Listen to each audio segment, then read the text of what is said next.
and live.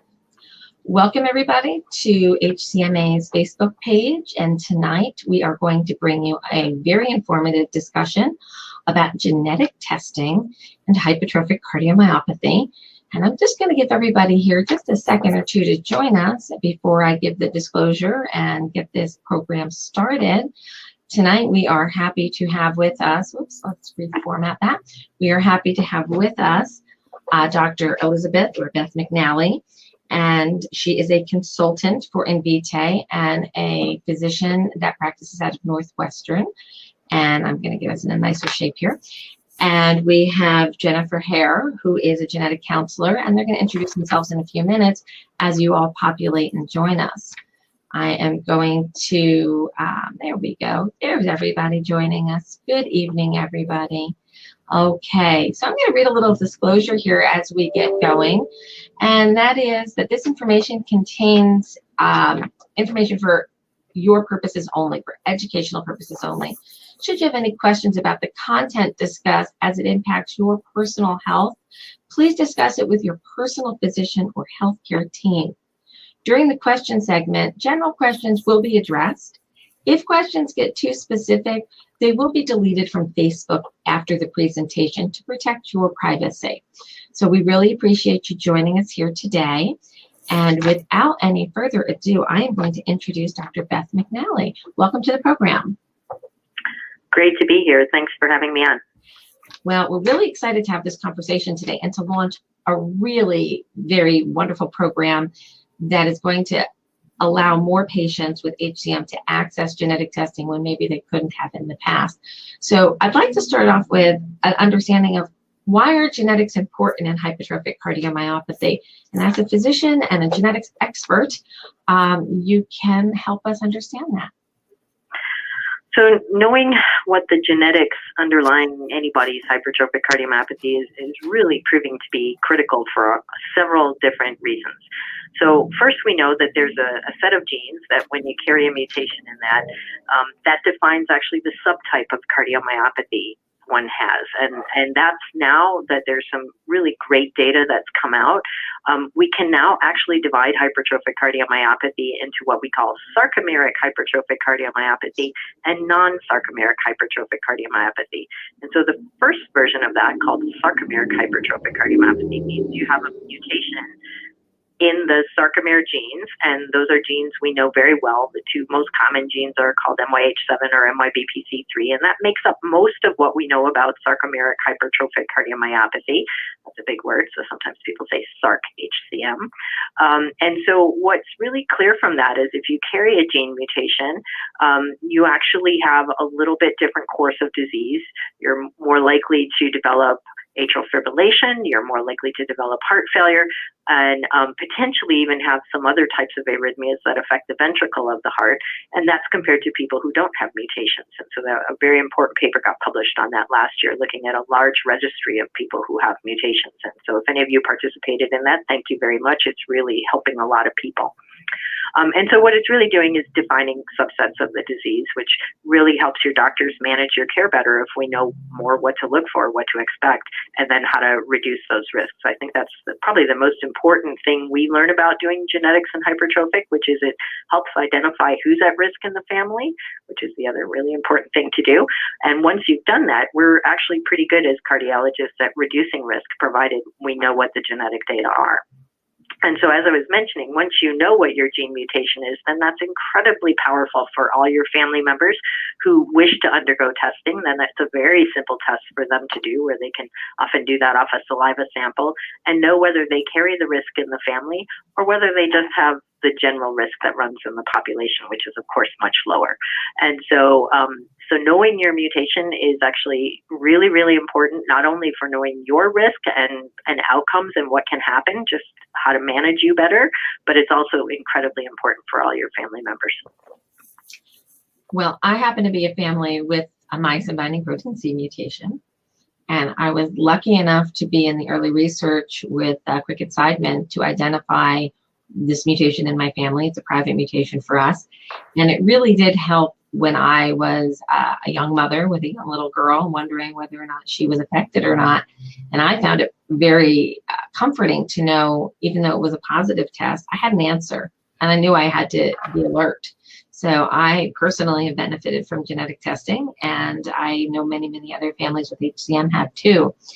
Are there any that you see coming down the line? Are there any new therapies that might be specific to a particular mutation? Is there any value to getting tested to see what therapeutic might work best for you?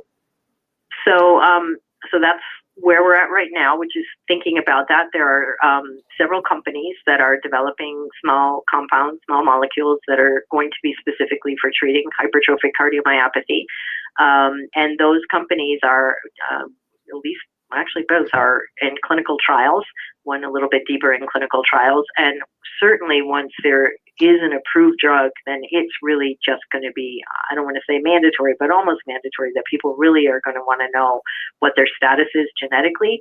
And then that is going to help guide their actual drug therapy, because the drugs right now, the testing is mainly in people who have mutations. I don't think it's exclusively. I think the second company is actually looking at people who don't have mutations, but it really is going to be really important, because hopefully if things go as they are going in these clinical trials, which is looking pretty promising, hopefully we'll actually have something to offer people who have hypertrophic cardiomyopathy that's really specific for what their disease is.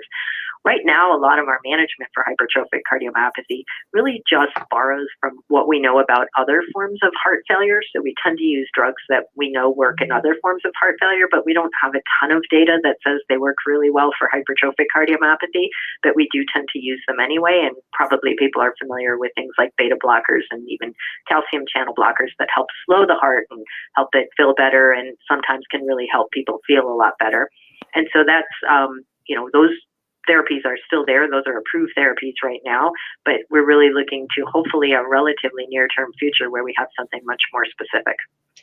So there are some diseases that appear to look like HCM on either echocardiogram or sometimes even on MRI, but they have a very different genetic background. And now for some of those diseases, there are drug therapies and even gene therapies that might be available, like Fabry's disease, Danon's disease, and even amyloidosis. So wouldn't it be important then to be tested to see if you're not a mimicker?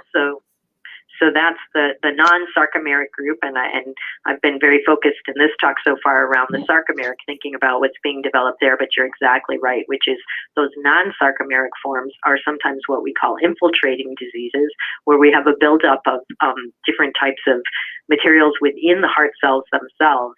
And importantly, there are therapies in the case of some forms of amyloid, which can look like hypertrophic cardiomyopathy. There's now a drug approved for that. And absolutely in the case of the enzyme disorders like Fabry's, some people with Pompe's, there's actually therapy that you can take as an infusion, and then coming down the line, gene therapy, or in some cases, gene therapy already approved. So it's really critical at this point to know what the root cause is so that we can treat it properly now and in the future. Is that fair? Yeah, that's correct, because I think what's really important for people to understand is, well, all of these genes are what we call at-risk genotypes. It's important to recognize that just because you have the gene doesn't mean you're going to have this full-blown form of disease. The mutations are often quite variable in how they express themselves from person to person. So it's really important even from the early stage to know whether you're a gene carrier or not, because it's going to help your doctor take better care of you. But then if you do have hypertrophic cardiomyopathy that can be seen really well on an echo or an MRI, it's really important to realize that those technologies like an echo or an MRI don't let us see what it is that's actually making the heart become a thickened muscle. And it can happen from many different causes. It can happen from mutations in sarcomere genes, or it can happen in those non-sarcomeric infiltrating causes that we just discussed. And the treatments are completely different. So when these ideas just came out, I have to go back a number of years ago when you gave a keynote speech at, I believe it was the American College of Cardiology. I did not attend that speech. Thankfully, I was back at the booth on the exhibit floor because you mentioned hypertrophic cardiomyopathy. And thank you so much, because we were inundated with probably 300 or 400 people standing in line to get information about HCM because they hadn't even thought about it before until you brought it up. So it might have been an AHA. I thought it was ACC, but it was a fantastic talk. But all those years ago, genetic testing was thousands of dollars per test. And now, number one, the price is coming down exponentially. But this program that Invitae is offering is a free program. And those with HCM are going to be able to gain access to this. And we're going to lower that barrier of fear of the price tag to testing.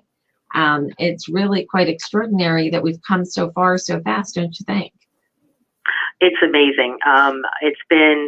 I think it's been about 5 years that I've been working with Invitae, and I still remember when Bob Nussbaum, who's Dr. Bob at Invitae, called me up and said, part of what we want to do at Invitae is we want to figure out how to get genetic testing so that we can offer it to more people by getting the price lower and have good turnaround times and have high quality, reliable tests. And I listened to all of those three things and I was like, yeah, that's all stuff I'm on board with, because there's no reason tests should cost what they do. It's possible to make the test cost less. It's possible to keep the quality really, really high.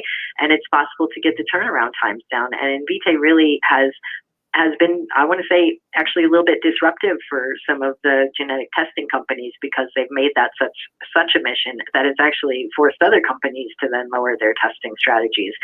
But the strategy behind making it actually freely available is because we are seeing some of these treatments on the horizon. And so knowing that those are coming, we want people ready for receiving those drugs because they have the right genetic background to be able to receive those drugs. And so this is really a breakthrough.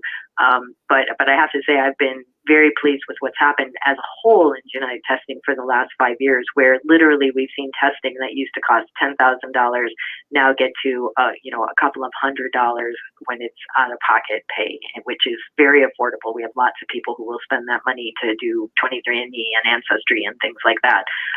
So it's been a huge change for us in the last 5 years that it's become so available. So you've opened a door here for me, and I'm going to dig in a little bit. So 23andMe and Ancestry, or consumer genetic testing.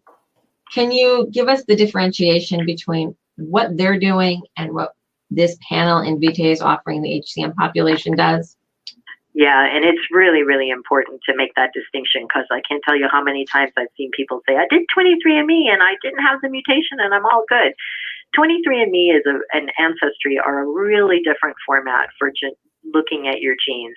It looks at a very, very small percentage of your total genome that's sort of scattered around, and really doesn't include, in fact, does not include, let me be really clear, does not include the mutations that cause hypertrophic cardiomyopathy. And that's because those mutations are what we call rare mutations, and sometimes even private mutations where they're really only found in one family or one person. And so that's not covered on the test. The way they do Ancestry or 23andMe is all done through what are called arrays of single nucleotide polymorphisms. And so it doesn't include those gene changes on their test. It's as simple as that. So if you do that test, you're going to get all sorts of information about who you're related to in the world, but you're not going to get a genetic test for hypertrophic cardiomyopathy.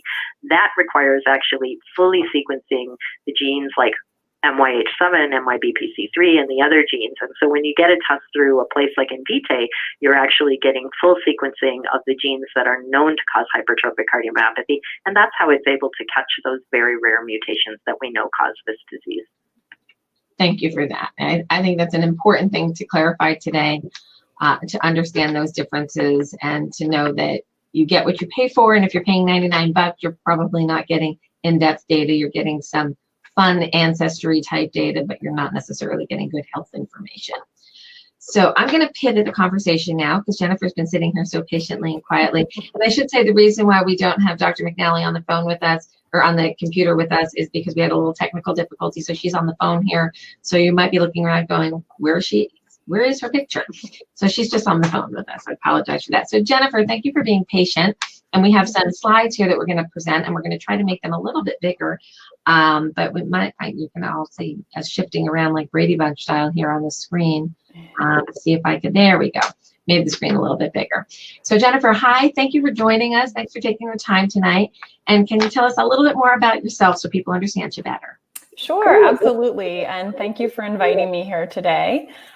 So I am currently employed full-time by Invitae. I'm also a stockholder in the company just in terms of disclosures. But my job at Invitae is providing post-test clinical counseling. So I will meet with patients after they've received their results. They may have had testing for cardiomyopathies, other cardiac conditions, or I even counsel cancer patients as well. But I'm really there to unpack their medical history, family history, look at the broader context and tie in their results to that to figure out what are the implications, not only for their medical management, but possibly for other family members as well. So that is my role at Invitae. And today I'm just really excited to be sharing more details about this new option that we can have specifically available now to this community of HCM patients and their families to have comprehensive, really high quality genetic testing as well as post-test genetic counseling through our lab at no cost. So we can go to the next slide. There we go. And for those in attendance who may not be familiar with Invitae, we're a clinical diagnostic genetic testing laboratory, and we are composed of a team of experts. So it includes licensed genetic counselors like myself, board certified geneticists. We have experts in bioinformatics, engineering, artificial intelligence, just to name a few. And as Dr. McNally was alluding to earlier, we're all united in several core beliefs. And so we definitely want to have medically responsible testing that's simple as well as affordable. And we really believe in the value of supporting not only the physicians, but patients throughout the entire genetic testing process. And so in 2018 alone, we've tested over 300,000 different patients through our lab. Wow. Okay. All right, so let's get into this DETECT program. So right now, this is available to patients residing in the United States and Canada. We're calling it DETECT Cardiomyopathy and Arrhythmia. And as we're saying, it involves the testing and the post-test genetic counseling for those patients who have or are strongly suspected to have a familial cardiomyopathy or arrhythmia. So in particular here for our population, this would be patients who have a known diagnosis of HCM or very strongly believed to have HCM, as well as their family members. And we have the link on that slide for the DETECT program.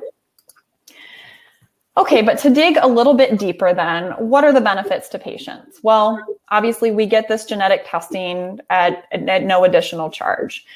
And so we can test, we use our arrhythmia and cardiomyopathy panel, which gives providers the options to select up to 150 total genes that have been associated with a variety of inherited forms of arrhythmia and cardiomyopathy. Now, on top of that, after a patient has testing and receives his or her results, the patient has the option to schedule at their convenience a post-test genetic counseling session, which is done via phone. And as we may know, genetic testing is not 100% sensitive. So not everyone with a personal and or family history of HCM is going to come back with a positive result with a likely pathogenic or pathogenic variant. And we can get negative results. Sometimes we find variants of uncertain significance. So these are genetic changes where we might not have enough information yet, or the information that we do have is conflicting, so we can't say if it's for sure causative of disease or not. And so because we can get various forms of results and the results may not always have clear implications, I think offering that genetic counseling piece in conjunction with the testing is really important.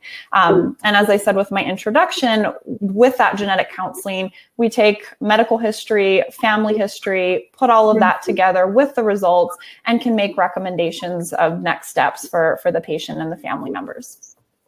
You can go to the next slide. Yeah. All right, and I think actually maybe one other, so the what is shared with program sponsors.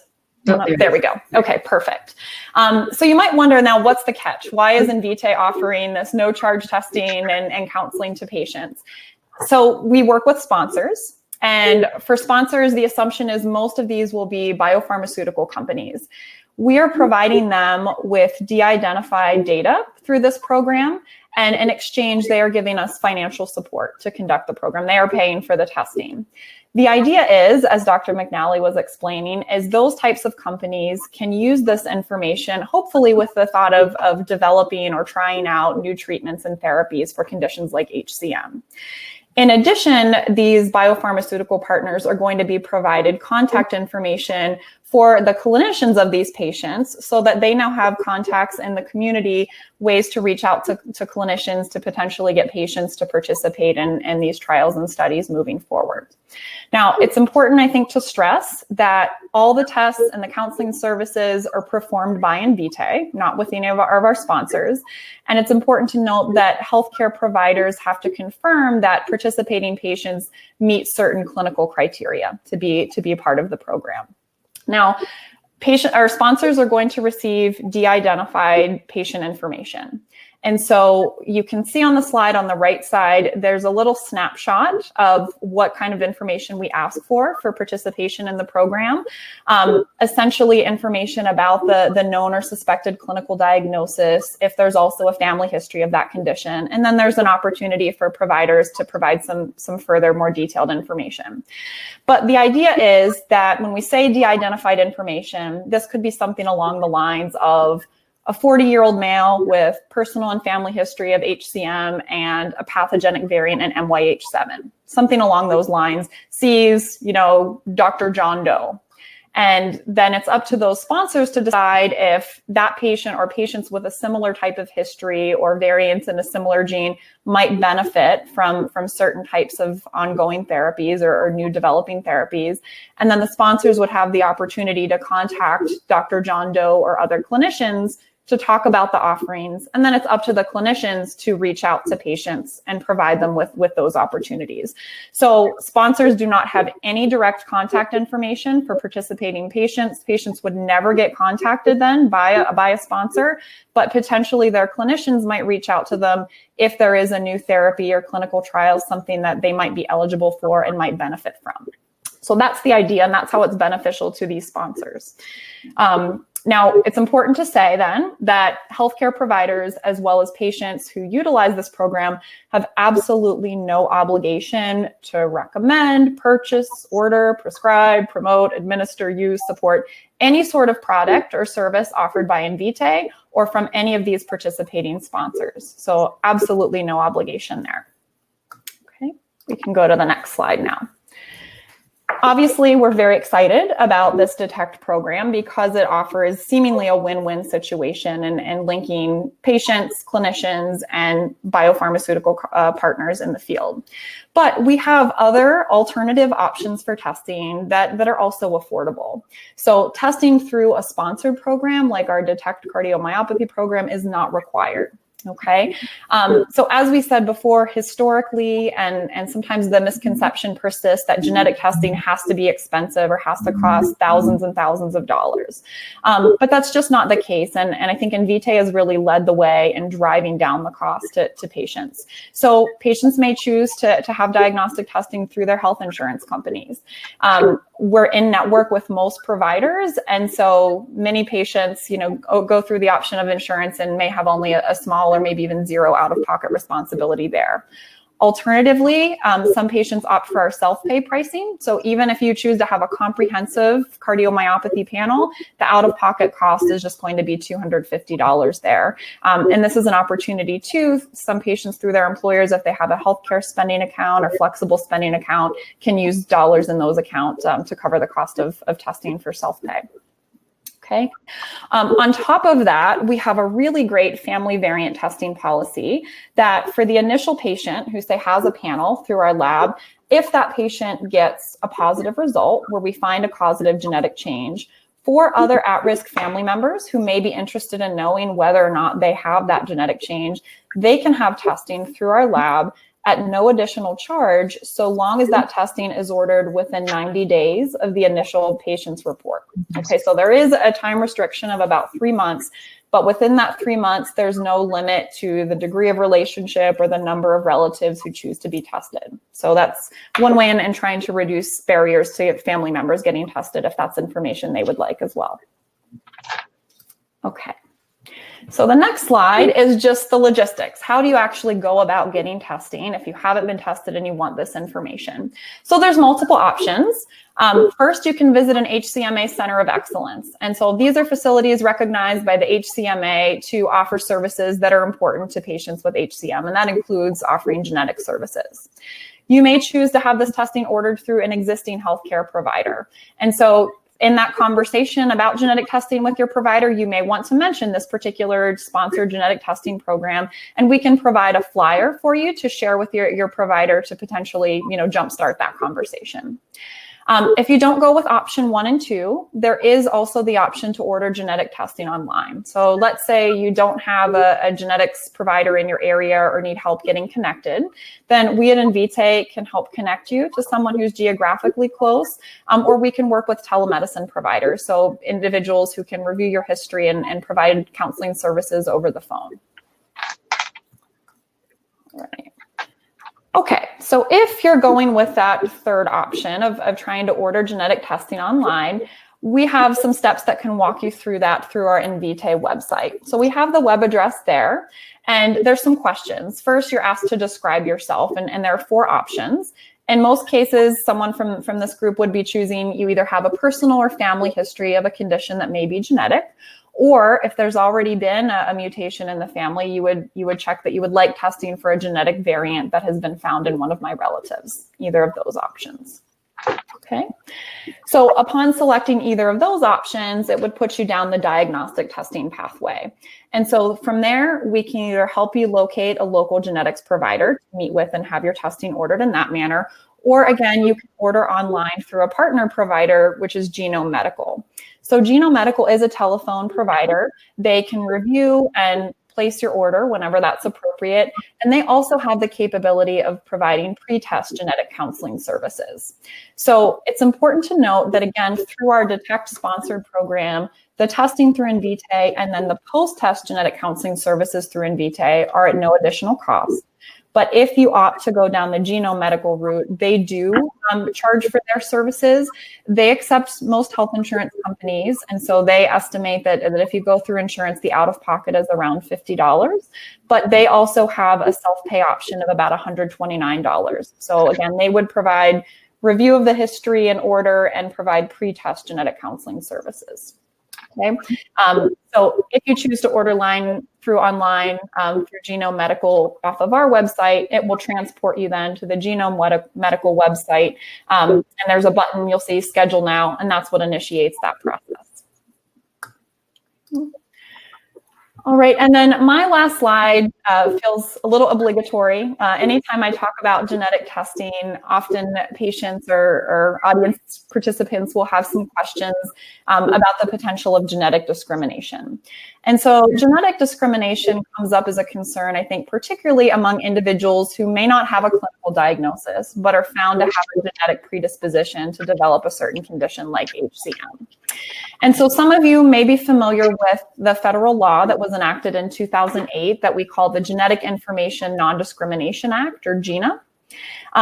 In addition to GINA, several states have adopted similar laws trying to protect against potential genetic discrimination.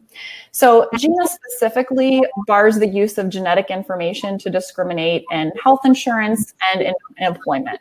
So it's going to prohibit group health plans and health insurers from denying coverage to a healthy individual or changing that person's premiums just on the basis of a genetic predisposition to disease.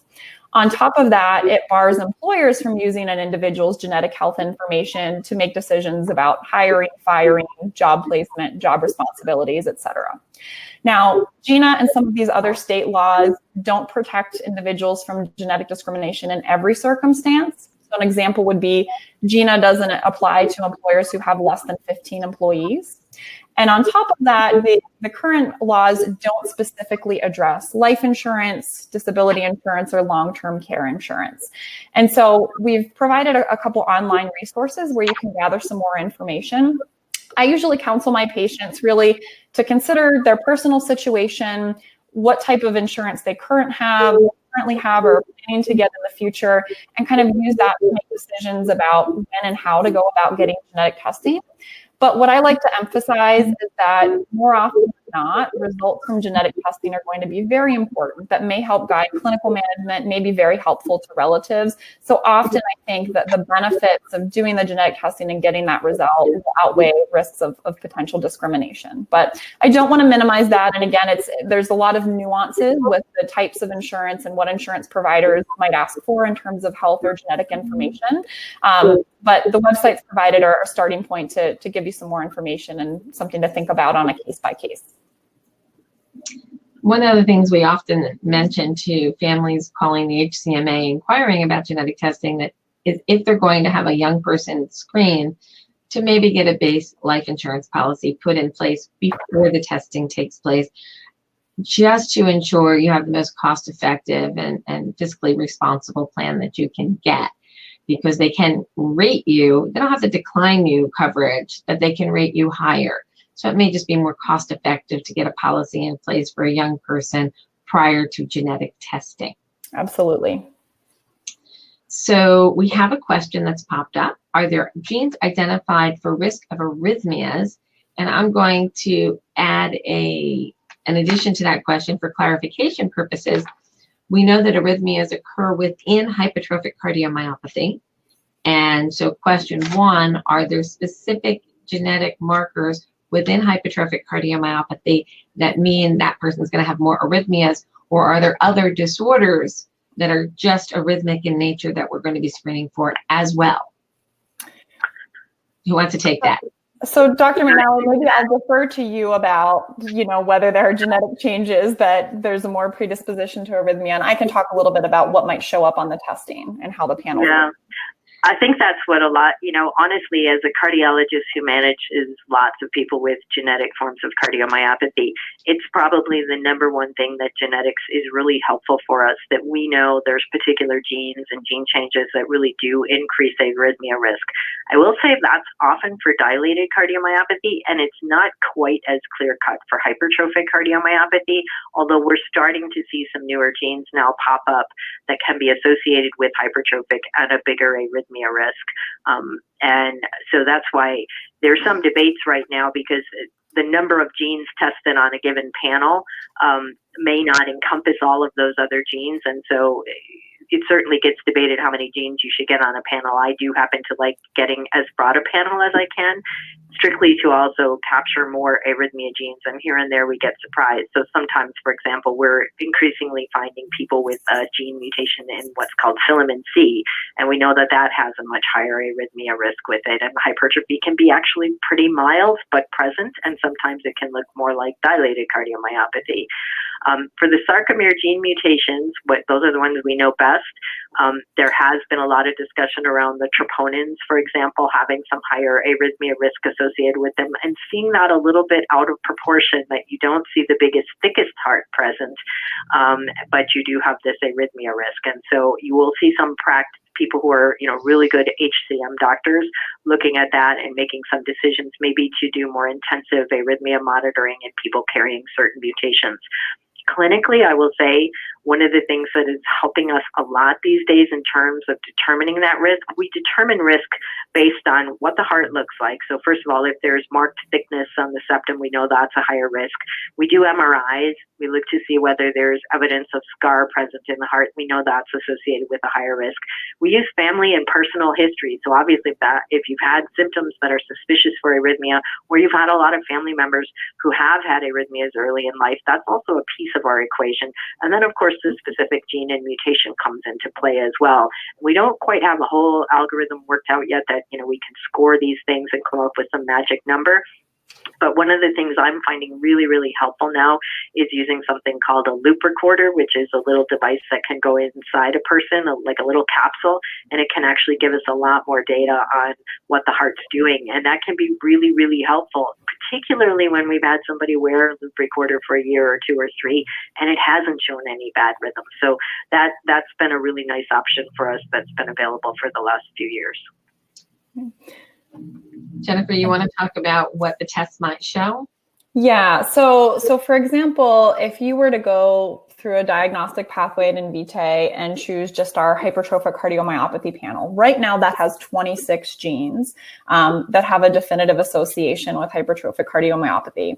As I said, with our sponsored program, at a minimum, doing the known genes associated with arrhythmia and cardiomyopathy includes about 67. But then we also have optional add-ons that really look at preliminary evidence or more recently preliminary evidence genes or genes that have been more recently described or potentially implicated in arrhythmia or cardiomyopathy in both. And so by adding on those newer evidence genes, you can reach a total of 150. Like Dr. McNally was saying, we're learning more about the spectrum of clinical presentation with individuals or families who have mutations in certain genes. And so by design, we wanted these DETECT sponsored programs to be more comprehensive so that we can be picking up more of that possible variability as we're learning more about what we see associated with mutations in particular genes. So it brings up a good point, though. There are genes on the panel that may just have associations with arrhythmias, like long QT syndrome, for example, and these are genes that may not have any additional association with cardiomyopathy. So it is possible by doing this larger panel that we could find a mutation or maybe a variant of uncertain significance in a gene that may seem to be unrelated to what we know about the individual or family history. So there can be additional implications there, but again, part of the reason why we have genetic counseling built into that package to further delve into that and explore what it might mean for a particular individual and family. I'm going to do a follow-up on that, and then I'm going to address something that was posted. So you mentioned the fancy word, variant of unknown significance, and pathogenic. Let's go back to Genetics 101 and explain to the viewers what the difference of these two things are. Okay, so whenever we talk about a genetic variant, this is just a change in the genetic sequence that's different from what we expect or what we expect on average. Genetic variants are very common. It's sort of what makes us unique. Many of the changes we find in genes are totally harmless. So in other words, these are changes that don't affect how the gene works. We may see these changes at high frequency in the general population. We're not worried about them. So on that end of the spectrum, those are what we call either benign or likely benign variants. And we, like many other clinical laboratories, don't regularly report those variants where we don't think they have any clinical relevance, so they're not included on a test report. However, we do, identify them in the sample if they're present. The other end of the spectrum, what we're most interested in identifying would be either likely pathogenic or pathogenic variants. So these are genetic changes that we know or strongly believe adversely affect how the gene works, and as a result may predispose to disease like HCM. So if you get a likely pathogenic or pathogenic variant, often we're saying this is a positive result, okay? Or essentially we found something that may explain what's going on with that patient or the family. The middle of the line between benign and pathogenic is what we call variant of uncertain significance. And these sometimes can cause a lot of confusion for patients and providers. Essentially, a variant of uncertain significance is, yes, a change from what's expected, but we don't yet have enough information to say, is that change really harmful and predisposing to disease, or is it just another example of harmless variation? When we classify a genetic variant, we have different lines of evidence that we can look towards. So we can check to see if a particular genetic change has been published before in individuals or families with the disease in question. We can check if there have been any experimental studies to determine what is the specific genetic effect of the change in that gene. We have large population databases of healthy adults to see, is a variant found in that healthy adult population, and if so, at what frequency? And then we've got computer models, prediction tools, different things that can estimate the effect of a particular gene on that gene's function. So we always evaluate whatever evidence is known to be available, but sometimes we come up short. Sometimes it might be a rare variant, there's no publications, or we have some publications, have some computer evidence, but it's conflicting. There can be various reasons why a variant falls into that variant of uncertain significance category. Our goal, and of course the goal for patients and providers, is to resolve that and get that variant to a classification that's more meaningful. But sometimes that takes time. Sometimes we can do family studies and see how a variant is being inherited or passed in a family among the affected and unaffected individuals. But at present, when there's a variant of uncertain significance, a lot of times we don't use that to guide clinical management. We rather wait for more information or may look to gather more information on a research basis and assign it a more clinically meaningful classification. So I'm going to go over 2 words, and then I have a question for Dr. McNally. Negative test. Not a fan of the word myself because I think it's a little confusing to people. I choose no mutation found, which means you may have an unknown mutation that is yet to be found. Can you just address what happens if somebody has a negative test today, or if they had a negative test 10 years ago? That's also a good point. Really big question. I just want to backtrack for one quick second on the variant of uncertain significance. Go right ahead. The other really important piece of data when you do this with your physician, and hopefully your physician is familiar with hypertrophic cardiomyopathy, is your physician has a lot more data than the genetic testing company, which is they have all of your clinical information. And that's the piece that isn't available at the genetic testing company. And so that's where sometimes we particularly find we work with variants of uncertain significance in families, can sometimes figure out if it's segregating with disease in families, and we are often able to actually give more information than just a variant of uncertain significance. I would say there's a few genes we're actually pretty good at doing that in. One is MYH7. MYH7, we know that variants in particular parts of the gene that encode specific parts of the protein, there actually are pretty big data sets right now that says if you have a variant of unknown, that might be called a variant of unknown significance, but if it falls in that particular region, there is very strong statistical evidence that that is likely to cause disease. And not all of that has been able to work its way into the genetic testing company's algorithms. And so that's why you really want to be in a place where people know how to look at that and know how to look at the clinical information in your family. We get lots of referrals from, can you look at this and let us know what you think in the context of what's happening in me and in my family. And so sometimes we can help resolve those, especially I would say for some of the MYH7s that are associated with hypertrophic cardiomyopathy. So what do we do with a negative test? A negative test means, let's assume you have a diagnosis of hypertrophic cardiomyopathy. You went and you got a gene panel and no mutation was found. No mutation found is the correct way to call that. I often call that an unrevealing test. It's a test that didn't help us very much. And that's exactly what it means. It's a test that didn't help us very much. It doesn't mean you don't have the disease. Specifically, if you came in the door and you have hypertrophic cardiomyopathy, you have the disease. It's just saying we don't know, we can't identify that you fall in the sarcomere group, nor can we identify that you're one of the other things that kind of looks like hypertrophic cardiomyopathy. Congratulations, you are unique, and hopefully you can get your samples into some research study, and then we can help hopefully figure that out over time, particularly if there's more than one person in the family. We actually can do that. We certainly run research like that here, and so we're always happy to work with families like that. And so it's really important. I always feel a little awkward when I'm talking to people and I get excited that we actually found a mutation. I never like to get excited that somebody has a mutation, but in a way it actually makes life much more straightforward. If you know this runs in your family, you know what the mutation is, it becomes a much more clear interpretation for all the other members of the family, and helps the individual who has that to help manage their risk going forward. We didn't quite talk about it yet, but I have a lot of young people that I take care of. A lot of them are starting their own families right now, and for very personal reasons, they want to use that information in making their own decisions about having children. And we have a really great group here that does a lot of testing of in vitro fertilized eggs, and using that, they've been able to really, make sure they don't pass that on to their kids. And so for some people, that's an incredibly important option to have available. It's not for everybody, but it's made us really happy being able to offer that to some people.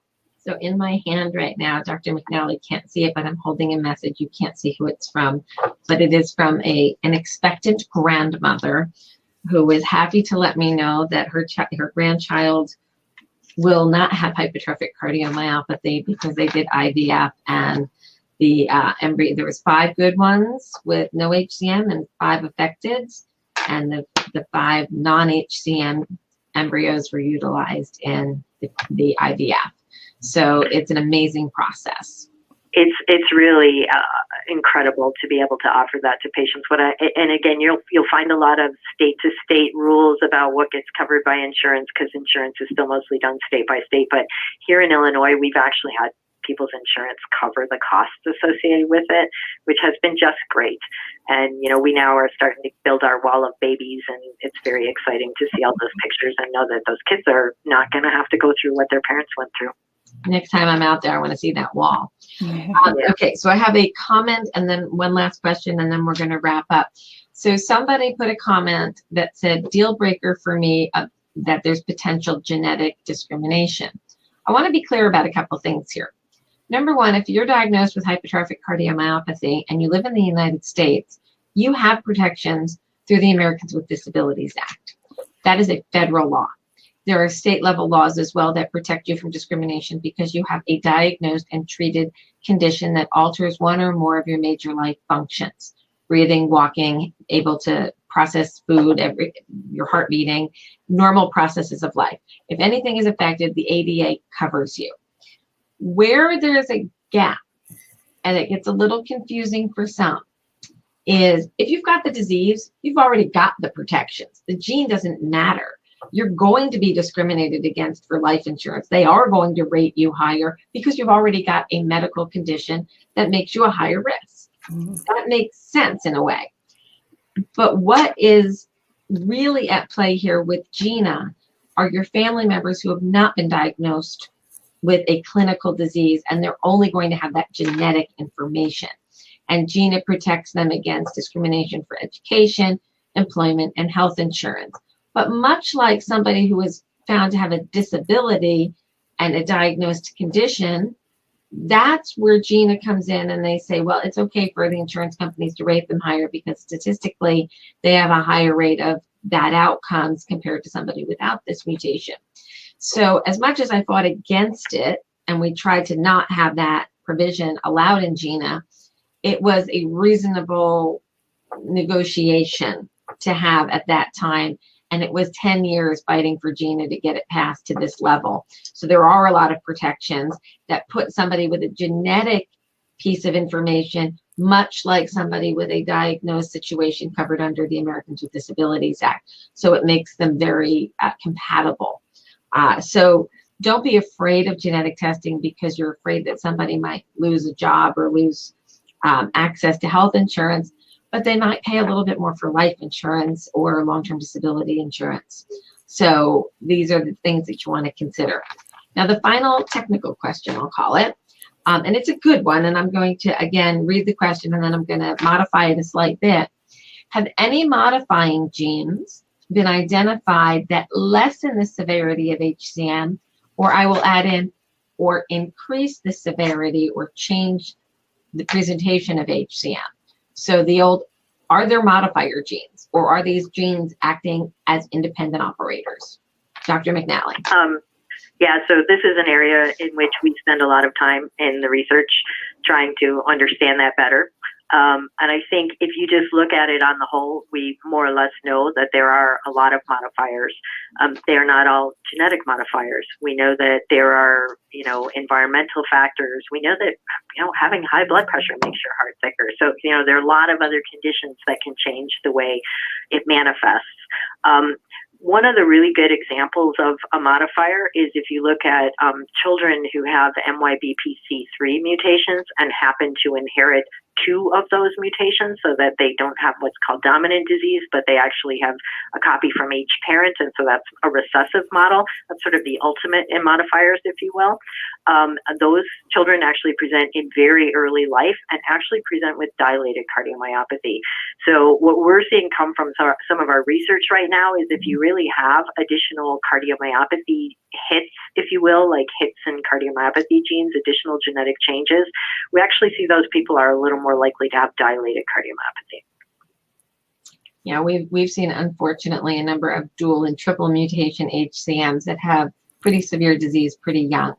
So again, exactly. We had one that they didn't know that the one side of the family had anything, and it turns out that grandma on one side had an HCM that presented early, grandma on the other side had an HCM that presented very late. And one of the grandchildren was severely affected. So the value of genetic testing goes beyond today.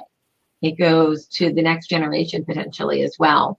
And knowing what's in the background of these families is really important. So this program is extraordinary. If you told me 10 years ago when genetic testing for HCM was, $6,000 and hardly anybody could get it, and we had a couple programs to offer some, $500 tests or $1,000 tests, we thought that was a big deal. Here we are today saying anybody with HCM in the family can have free genetic testing. It's mind-blowing, really. It's amazing. And it is a symbiotic relationship. Yes, the drug companies who are developing new drugs want to know who's out there and what they can make drugs for, and they're going to make money on that, and that's fine. But for right now, they're helping us identify who we are, what our genetic risks are, and potentially helping us take care of our families. So if you go to the HCMA website and you just click on genetics, the program is listed there. There's a downloadable PDF order form you can bring to your physician. We will be sending them out to every HCM Center of Excellence tomorrow, and they'll have them in the office there, and they can order them directly for you there. Dr. McNally, Jennifer, thank you so much for spending so much time and providing such amazing information to our viewers and to our community. We can't thank you enough for your participation with this program, and we can't thank Invitae enough for their generous and very, very forward-thinking project here to help people access genetic testing for HCM. Thanks, everybody, for joining us. And next time, we'll cover some other exciting topics. I'm not quite sure I can match free genetic testing for everybody. Feeling a little bit like Oprah today. You get genetic testing, and you get genetic testing. So that's a Chicago reference there to Dr. McNally, who practices at Northwestern. So thank you so much, and we appreciate your time today. Thanks for joining us, everybody. Bye-bye.